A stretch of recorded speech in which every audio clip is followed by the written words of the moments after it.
So version 17.9, which we started talking about yesterday, and I'm going to talk about the trades it's had since Monday, so that we can have a little look at how it's been managing trades.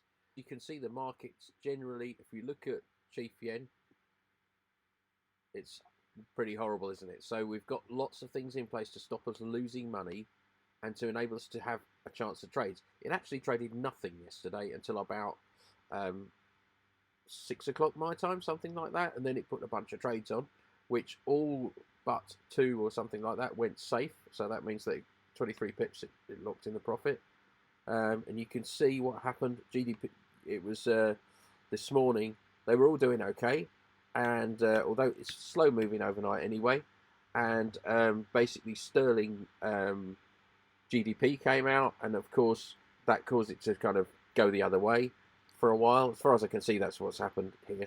So since it opened on Monday, this account, we've got one loss, a nice profit on euro dollar, another loss, and another loss, and all these trades going safe. And I've got two trades open right now. A Swiss yen from last night, which is probably going to stop out. I don't know.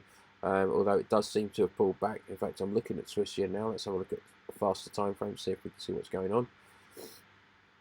Yeah, on the M5 you can see it's pulling back, so it may turn down for us. Look at the M1 1 minute chart. Yeah, it seems to have turned back down, so it might actually come back down and carry on where it was. And you might think that oh, you shouldn't really go safe, and a lot of traders think that, but the losses we would have taken if we hadn't, because of this move, are quite something. We're £182 down on the week so far, but it's only the start of the week, okay? And I've got a couple of trades on there, and we'll have to just see how those go. But if you do look across the markets, it's hard to trade at the moment because there's lots. It looks like they're changing direction, like here. In fact, you've got a bit of a head and shoulders going on. We actually entered this. You can see the trade. We opened, and there it is. We opened the trade on this candle here. You see, it's quite a nice opening. Went down, and then it came back and stopped us out in profit. It actually went all the way down to 23.6 and just stopped us out. Okay, and that's okay. It's not a problem. It's just trading. It's just the way things are.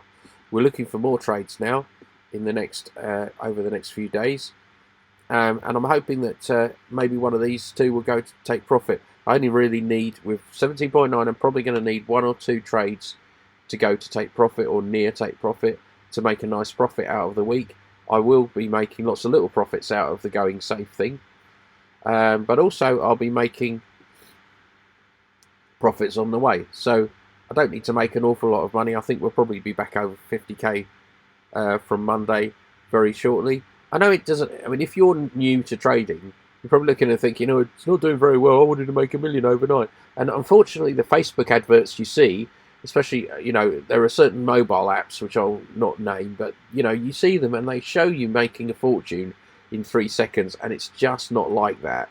As many traders will tell you, it's hours and hours of diligent study, and also a little dice of luck as well. It's a little bit of slice of lemony luck.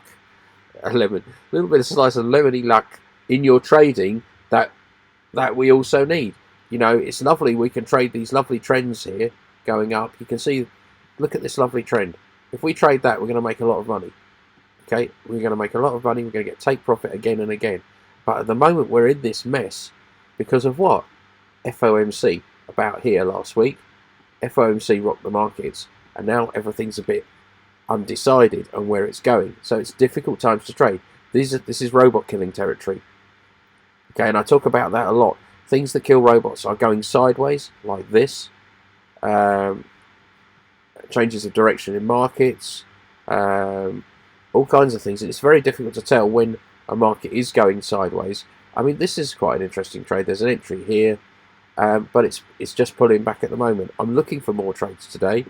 I'm hoping, actually, we might get a euro dollar short out of this one. It just depends where it goes. Again, there's a head and shoulders there for that. There's the head, the shoulders, and there's the other shoulder. It did kind of break that level, but it's just gone back up again. And guess what it's doing again? It's going back up then. I reckon that's a pullback onto there, and then it will go down, and we'll probably be in that trade, in fact, because the robot now believes that the market is bearish. So that's on the 4-hour chart of euro dollar. In fact, that was on this account. We did actually take that trade yesterday, and it got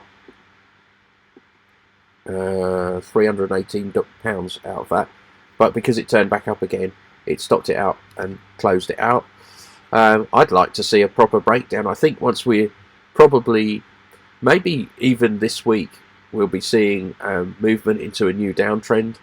But at the moment, the robot's doing its very best to keep us all happy. And with version 17.9, you can see that it's not lost an awful lot really. It's quite stable and happy, and we're looking to go.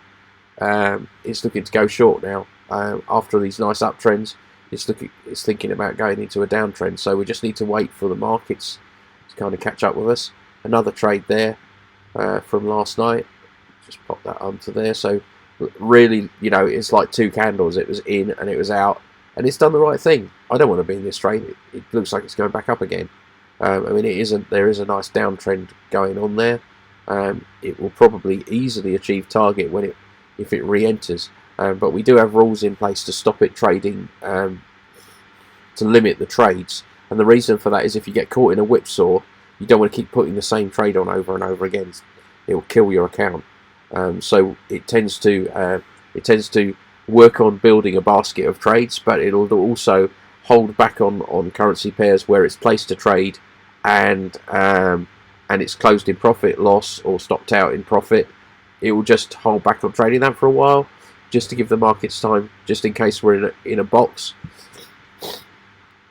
So for instance here, it might take that trade and then not take that trade. That's okay. You know, there are loads of trades, and I have to tell myself, as we all do, you know, you don't miss trades, you just don't take them. Okay, so it doesn't matter too much if we don't take a trade. We're not going to die. Oh, but there was a really great trade on Aussie Swiss. You know, fine, that's fine. Not every, you know, no trader takes every single available trade, because we are predicting the future, and it's a matter of luck, and it's a matter of managing the funds in your account. So we could have had a lot of losses last night. The fact we've come out of it, you know, this flatness, come out of it with only £182 loss, and I'm still into what look like pretty reasonable trades, and I only need one of those to go to target to start making me a nice profit. So by 17.9's focus is managing loss and managing those trades that go wrong, because it's actually more important, I think, how you manage those than the winners. The winners happen, okay? When you get the winners, if I have 5-6 winners a month, I'm going to be making a lot of money, okay? I don't care if I've got 60 trades that stopped out in profit. They're a little bit of profit. It all goes towards the it always all goes towards the money. If I lose 20 trades in loss, but I make 5 trades in profit because of my risk reward is right and the money management's right, bang, I'm going to make some money, and then we're going to have a regular money making tool that's going to make money every single month. Okay, hope that's really helpful. StrobotUltimate.com. My name's Paul. Thanks for listening.